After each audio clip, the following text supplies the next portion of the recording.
Hello दोस्तों, स्वागत है आपका एक नए क्लास में। लगभग 3 महीने के बाद इस चैनल पर वीडियोस आ रही है क्योंकि बच्चे कमेंट कर रहे थे कि सर बायोलॉजी को कंप्लीट करा दीजिए, क्योंकि एक्चुअल में एनुअल एग्जाम भी आने वाले हैं और 2-3-4 दिनों में कई कॉलेजेस में स्टार्ट हो रहे हैं, कईयों में 20 के बाद है सर। ठीक है, तो अभी हम इस वीडियो में आपसे कह रहे हैं, ठीक है, जिन्हें भी कोई दिक्कत है, ठीक, जैसे एक भैया बर्नौली की पर मैं कह रहा था, वो भी अब आजकल अब जब दोबारा से चैनल एक्टिव हो गया तो वो भी आ ही जाएगा सर। ठीक है, तो किसी को भी कोई दिक्कत हो रही है 11th में नीचे कमेंट करके बता सकता है। ये जितनी भी पूरी हमने बायोलॉजी बना रखी है, ठीक, प्लेलिस्ट बनी हुई है, उसे आपने पूरा देख लिया होगा। नहीं देखा है तो प्लेलिस्ट को देख लीजिएगा। उसके आगे ये पूरी पीडीएफ हमने बना दी है, पूरी किताब खत्म होने तक की, मतलब जितनी भी चीजें थी लगभग सब लगा दी हैं। एक एक करके हम आपको टॉपिक वाइज चीजें बताते जाते हैं, सिर्फ सुन लीजिए। उसके अलावा ये पूरी पीडीएफ एक बार अंधाधुंध पढ़ते चले जाइएगा। ज्यादातर चीजें वही हैं जो आपने 9th में देख रखी हैं, 10th में देख रखी हैं, सिर्फ पढ़ना है। एक दिन भी आप देंगे तो बहुत ही आराम से कर पाएंगे। ठीक है, ये लगभग जितना सेकंड नहीं 10 चैप्टर के बाद वाली चीजें ज्यादातर इसमें ऐड है। ठीक है, सबसे पहले एक टॉपिक हमने यहाँ पे लगाया, हार्मोन से आप क्या समझते हैं, इनकी विशेषताएं। तो हार्मोन्स क्या है? हमारी बॉडी में जितने भी कार्य होते हैं ज्यादातर हार्मोन्स की वजह से होते हैं। आपने सुन रखा, अंतःस्रावी ग्रंथियां होती हैं, नलिका विहीन ग्रंथियां होती हैं, 10th में सब आपने पढ़ा हुआ है। उनसे हार्मोन श्रावण होता है, हार्मोन्स निकलते हैं सर। ठीक है, जैसे ऑक्सीटोसिन हार्मोन होता है, यहाँ थायरॉक्सिन हार्मोन निकलता है थायराइड ग्रंथि से। तो इस तरीके के कई सारे हार्मोन्स होते हैं। तो मानव के शरीर में रासायनिक क्रियाएं कुछ विशेष प्रकार के रसायनों द्वारा होती हैं, जिन्हें हार्मोन्स कहते हैं। मानव शरीर में कहां से होते हैं? ये नलिका विहीन ग्रंथियों से, या उन्हीं को अंतःस्रावी ग्रंथियां कहते हैं, यहां से उत्पन्न होते हैं। विशेषताएं क्या है? प्रोटीन, अमीनो अम्ल होते हैं। ठीक है, इनका अणुभार जल में घुलनशील होते हैं, यानी एक बेसिक है स्ट्रक्चर, इनके बारे में आप पढ़ लेंगे। यानी शरीर में जितनी भी क्रियाएं होती हैं वो हार्मोन्स की वजह से होती हैं, जिनसे ये निकलते हैं। उन्हें अंतःस्रावी ग्रंथियां कहते हैं या फिर नलिका विहीन ग्रंथियां कहते हैं भाई। ठीक है, फिर हमने लगा दिया है आपके लिए हार्मोन्स और एंजाइम में अंतर। ठीक है, दोनों में कोई बहुत फर्क नहीं है, बस हार्मोन्स का अणुभार कम होता है, एंजाइम का अणुभार ज्यादा होता है। ठीक है, काम दोनों का लगभग मिलता जुलता है। ठीक है, एंजाइम्स भी शरीर की कई जैविक क्रियाओं को संपन्न करवाते हैं। जैसे आपने एक एंजाइम सुन रखा होगा, डोपामाइन। लोग कहते हैं डोपामाइन जिसमें ज्यादा होता है उसे हंसी ज्यादा आती है, उसका जो स्वभाव होता है थोड़ा हंसमुख टाइप होता है। और भी कई एंजाइम्स हैं इसी से कनेक्टेड। ठीक है भाई, फिर मानव के शरीर में पाई जाने वाली अंतःस्रावी ग्रंथियों के नाम, ठीक है, तथा उनसे निकलने वाले हार्मोन बताने हैं। तो अंतःस्रावी ग्रंथियां मोस्ट इंपॉर्टेंट, देखिए यहाँ पे लिखा हुआ है, 10th क्लास में भी आपने पढ़ा होगा। या थायराइड ग्रंथि हमने पहले ही लगा दिया, इससे थायरॉक्सिन हार्मोन निकलता है। कमी से घेंगा रोग हो जाता है, अधिक हो जाए तो चिड़चिड़ापन होने लगता है। ठीक है, आंखें बड़ी हो जाती हैं, घबराहट होती है, बाहर निकली हुई, यानी नॉर्मल लैंग्वेज में लिखा, आप पढ़ लेंगे। तो यहां कहां मिल जाएगी आपको? आप टेलीग्राम पे जाएंगे, बी डिकेडिन 11 सर्च करेंगे, 11, 9, 10 का पूरा एक ही है, बी डिकेडिन सर्च करिएगा, 3 आ जाएंगे, बीएससी, एक 12th है, एक 11th वाला है, वहीं पे ये पीडीएफ आपको मिल जाएगी। पैराथायराइड ग्रंथि होती है, इससे पैराथायरॉक्सिन हार्मोन निकलता है, दांतों के निर्माण में मतलब आवश्यक होता है। ठीक है, एंड्रिनल या अधिवृक्क ग्रंथि होती है, इस ग्रंथि का बाहरी भाग कार्टेक्स और दूसरा मेडुला कहलाता है। ठीक है, इस तरीके से आप चीजों को करेंगे। उसके बाद थाइमस ग्रंथि क्या है? इस ग्रंथि के द्वारा थाइमोसिन हार्मोन का स्रावण होता है। पीयूष या पिट्यूटरी ग्रंथि क्या है? इसे मास्टर ग्रंथि भी कहते हैं, पीयूष ग्रंथि का ही सारा खेल होता है। ठीक है, इससे कई हार्मोन्स निकलते हैं, ऑक्सीटोसिन, गोनेडोट्रोपिक, वेसोप्रोसिन, प्रोलैक्टिन, सबका स्रावण होता है। ठीक, निकलने वाला जो हार्मोन्स है अलग अलग चीजों की वृद्धि करता है, तो इसे भी आप पढ़ लेंगे। अग्न्याशयी ग्रंथि होती है, यह ग्रंथि कहां होती है? अमाशय के ठीक पीछे होती है। अग्न्याशयी रस इसमें बनता है। ठीक है, ग्लूकोज की मात्रा को कंट्रोल करती है।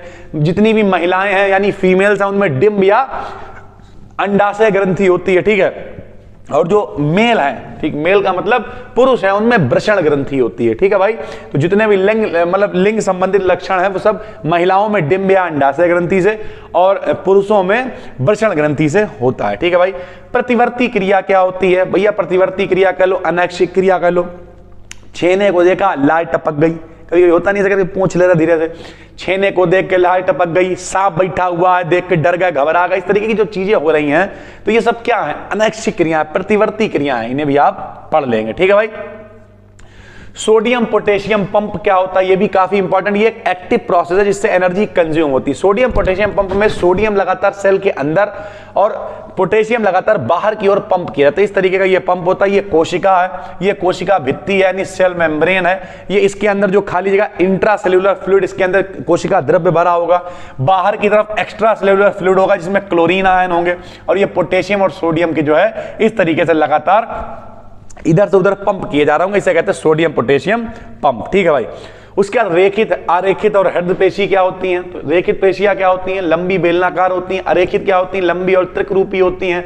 हृदय पेशी क्या होती हैं? लगातार काम करती रहती हैं। जैसे मान लिया अगर हम कहते हैं जो दिल वाली धड़कन है हम लोगों के बस की थोड़ी है वो, ठीक है, तो हृदय वाली जितनी होती है सब हृदय में आती हैं सर, ठीक है भाई, जिंदगी भर काम करती हैं, तो इसे भी आप पढ़ लेंगे। मनुष्य में उत्सर्जी तंत्र क्या है? तो उत्सर्जी तंत्र में सबसे बड़ा इंपॉर्टेंट रोल है किडनी का, यानी वृक्क का। तो वृक्क कितने होते हैं? एक जोड़ी होते हैं, ठीक है, सेम के बीज के आकार के होते हैं, पूरा डिटेल यहां लिखा हुआ है। एक जोड़ी गुर्दे या वृक्क उदर गुहा में पृष्ठभाग में स्थित होते हैं, 10 सेंटीमीटर लंबे, 6 सेंटीमीटर चौड़े, पूरा डिटेल यहां पे है, आप इसे भी पढ़ लेंगे, ठीक है। रुधिर कोशिकाएं पूरा डिटेल का रखा है, यानी वृक्क के कार्य भी यहीं पे लगा दिए, इन्हें आप आराम से पढ़ लें। वृक्क का कार्य क्या है? जो मूत्र वगैरह का निर्माण होता है, इस सब में इंपॉर्टेंट रोल प्ले करता है, दाब वगैरह को नियंत्रित रखता है, ये सारी चीजें आप पढ़ेंगे, ठीक है भाई। मनुष्य में रुधिर वर्गों की खोज तो कार्ल लैंडस्टीनर ने करी थी। ए, बी और ओ 3 मेन होते हैं, ए बी मिलके ए बी बना लेता, ए और बी मिलके, ए और ओ मिलता तब भी ए ही बनेगा, क्योंकि ओ इधर देखिए, थोड़ा सा हम आपको समझा देते हैं, देखिए सर यहां पे जब इस तरीके से होता है, ठीक है, एंटीजन जो होते हैं वो काम इस तरीके से, मान लिया ए है और ओ है, तो ए वाला ओ को दबा देता है तब भी ब्लड ग्रुप ए ही रहेगा। ए है, सॉरी सर, दोनों ओ हैं तब तो ओ ब्लड ग्रुप बनेगा ही, बी है और ओ है तो क्या बनेगा? तब भी बी होगा। और अगर एक ए है एक बी है तो दोनों का जो ब्लड ग्रुप बनेगा, मतलब बच्चा जो होगा वो ए बी ब्लड ग्रुप होगा। तो यानी मेन 3 ही होते हैं, ए बी और ओ, ठीक है भाई।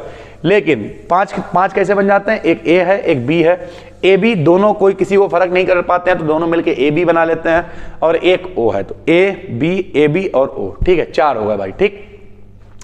तो इस तरीके की चीजें हैं, इन्हें आप पढ़ लेंगे, ठीक है भाई। ए है, बी किस तरीके से, उसके बाद ओ जो है वो सर्वदाता होता है, सबको दे सकता है, ए बी सर्वग्राही होता है, सबसे ले सकता है, इस तरीके की चीजें हैं, ठीक है। टेबल यहाँ पे देखिए लिखी हुई है, ए है प्रतिजन, ए है, बी प्रतिरक्षी होता है, इसका पूरी चीजें डिटेल में यहाँ पे लिख दी हमने, आप पढ़ लीजिएगा। रुधिर के कार्य लिखा है, अब आपको इतना डिटेल नहीं पढ़ना है। रुधिर के कार्य आपसे पूछा जाए तो आपको सिर्फ इसकी हेडिंग्स देख लेनी है।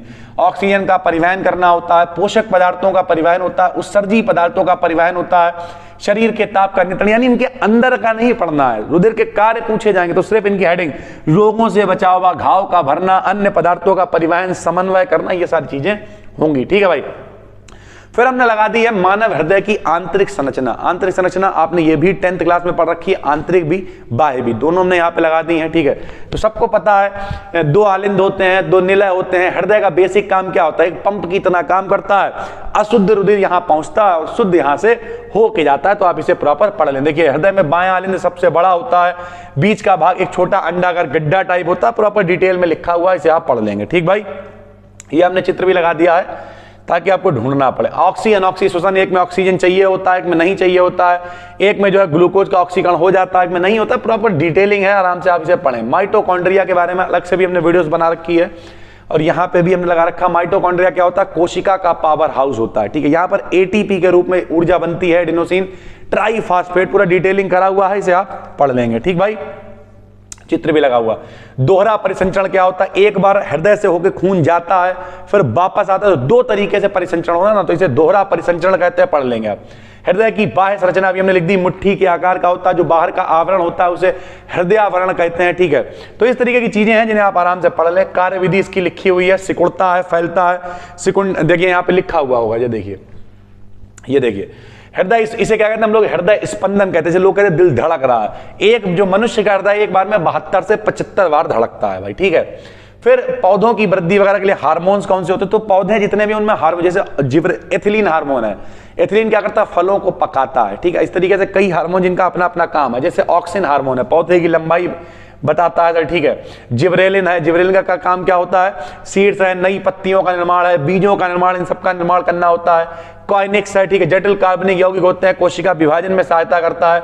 एसिटिक एसिड है, ठीक है, इन सब के निर्माण में, यानी ये आपको पढ़ लेना है, ठीक। बाष्पोत्सर्जन फिर हमने लगा दिया है कि किस तरीके से जो हरे पौधे वगैरह होते हैं बाष्पोत्सर्जन में सहायता करते हैं, पत्तियां वगैरह बाष्प बनती है और चली जाती, सारी चीजें यहाँ पे लिखा हुआ, सिर्फ एक बार पढ़ते चले जाना आपको, ठीक है भाई। उसके बाद जंतु और पादप कोशिका में अंतर क्या? जंतु मतलब जीवों की, जंतु मतलब मनुष्यों की, ठीक है। जितने भी जंतु में आते हैं वो सब जंतु को, पौधे को छोड़ के बाकी सब जंतु में ही लगभग आ जाते हैं। तो जंतुओं की कोशिकाओं के बारे में, अब जंतु क्या है? वो हरे तो होते नहीं, खाना तो बना नहीं पाते, तो जंतुओं में हरित लवक नहीं होता है, ठीक है। और पादप में हरित लवक होता है। इस तरीके की चीजें आप पढ़ लेंगे। पीडीएफ आपको मिल जाएगी, ठीक है, अभी थोड़ी देर में। प्रोटीन की संरचना, ठीक है, इसे पूरा डिटेल कर रखा है। प्रोटीन की प्राथमिक संरचना बहुत आराम से लिखी हुई है, द्वितीयक है, और तृतीयक संरचना बस थोड़ा सा एक स्ट्रक्चर्ड है, जिसमें क्या होता है, एक सीओ होता है, ठीक है, यहाँ पे हम आपको दिखा देते हैं। एक सीओ है, ठीक है, और एक एनएच है। ये देखिए दोस्त, ये है सीओ और ये है एनएच। तो ओ और एच के बीच में जो डॉटेड लाइन है, आपने 11th में पढ़ा होगा, हाइड्रोजन बॉन्ड। तो इनके बीच में हाइड्रोजन बॉन्ड बनता है और इस तरीके की एक रिंग बनी हुई दिखाई देती है जी, ठीक है सर। ये है इसकी अल्फा हेलिक्स संरचना। ऐसे ही बीटा हेलिक्स संरचना भी होती है। तृतीयक संरचना में दो होते हैं, एक रेशेदार, एक लहरीदार। प्रोटीन को प्रभावित करने वाले कारक हैं और इसके स्थायित्व प्रदान करने वाले 4 कारक होते हैं, चारों के बारे में यहाँ पे लिखा हुआ है, ठीक है। एंजाइम उत्प्रेरण क्या होता है, एंजाइम की विशेषताएं लिख रखी है। देखो, हर क्रिया के लिए एक विशेष एंजाइम होता है। 25 से 30 डिग्री इनके लिए जो टेम्परेचर है वो अनुकूल होता है, ठीक है, पूरा डिटेल कर रखा। एंजाइमों की शक्ति को बढ़ाने के लिए उसमें एक पदार्थ होता है जिसे को एंजाइम कहते हैं, ठीक है भाई। क्रिया विधि लिखी हुई है। क्रिया विधि एंजाइमों की बिल्कुल वैसी होती है जैसी लॉक की होती है। नहीं, ताला होता, ताले में चाबी फिट हो जाती है, वैसे जो अणु होते हैं वो एंजाइम में आके फिट हो जाते हैं और एंजाइम क्रिया को करवा देता है, ठीक है, इसे आप पढ़ लेंगे। प्रकाश संश्लेषण आपने पढ़ी रखा है। सूर्य का प्रकाश मिल जाए, कार्बन डाइऑक्साइड मिल जाए, पानी मिल जाए, हरे पौधे अपना भोजन बना लेते हैं, प्रकाश संश्लेषण की यह क्रिया कहलाती। 2 तरीके की होती है, प्रकाशीय, अप्रकाशीय। जिसमें प्रकाश की जरूरत पड़ती है वो प्रकाशीय होती है, जिसमें नहीं जरूरत पड़ती है वो अप्रकाशीय होती है। बाद विकल्प में बड़े क्वेश्चन पूछे जाते हैं, प्रकाशीय अभिक्रिया कहां होती है, तो ये हरित लवक के ग्रेना में होती है, अप्रकाशीय स्ट्रोमा में होती है। इस तरीके की देखिए, ये डार्क है, हमने मॉडल से ही लगवा दिए थे, तो कोई टेंशन नहीं, जो भी आपके काम का है वो सब लग गया है। प्रयोग द्वारा कैसे सिद्ध करेंगे, तो अंधेरे कमरे में पौधे को ले जाकर रख दो, धूप वगैरह नहीं मिलेगी, पत्ती मुरझा जाएगी, सर इस तरह काला काला हो जाएगा, इस तरीके से आप ये देखिए इन्होंने दिखा रखा है, तो पूरा आप इसे पढ़ लेंगे, ठीक भाई। पर्णहरिम किस तरीके से काम करता है, लिंग गुणसूत्र क्या होते हैं सबको पता है। मनुष्य में कितने गुणसूत्र होते हैं, मनुष्य में 23 जोड़ी यानी 46 गुणसूत्र होते हैं। उसमें से जो 44 होते हैं वो ऑटोसोम होते हैं। 2 लिंग गुणसूत्र होते हैं, अगर XX होते हैं तो महिला होती है, XY होता है तो पुरुष होता है। प्रॉपर डिटेल में यहाँ पे लिखा हुआ है, ठीक, सब कुछ आपने पढ़ रखा है। द्विनाम पद्धति आपने सुनी हुई है। द्विनाम पद्धति क्या होती है बताइए। द्विनाम पद्धति होती है, एक व्यक्ति थे जिनका नाम था, क्या नाम था, कैरोलस लिनियस। उन्होंने बताया कि एक नाम उसके किसे बताएगा, एक नाम जाति को बताएगा, दूसरा वंश को बताएगा। जैसे मनुष्य का होमो सैपियंस होता है, मेढक कराना टिग्रीना, मटर का पाइसम सटाइवम होता है। उसका लवक के बारे में यहाँ पे लगा दिया। लवक में भी हरित लवक बहुत इंपॉर्टेंट है। हरित लवक में 3 स्टेप है, आवरण यानी उसका कवर है, स्ट्रोमा या पीठिका होता है, इसे मैट्रिक्स भी कहते हैं, ठीक है, और थाइलेकोइड होता है। बस 3 चीजें हैं, इनके बारे में आप पढ़ लेंगे, ये हो जाएगा लवक। और आखिरी में हमने यहाँ पे गुणसूत्र लगा दिया कि किस तरीके से गुणसूत्र होता है और किस तरीके से गुणसूत्र काम करता है, ठीक है भाई। तो ये पूरी 42 पेजेस की पीडीएफ है। इसके अलावा ये आपको कहाँ मिलेगी, ये आपको मिलेगी टेलीग्राम पे। टेलीग्राम पे जाएंगे आप, सर्च करेंगे BD Academy 11th, आराम से आपको मिल जाएगा। वरना खाली BD Academy भी डालोगे तो 3-4 चैनल आ जाएंगे। 11th, 9th और 10th एक ही में है सर, ठीक है। ये पीडीएफ आपको वहां पे मिल जाएगी।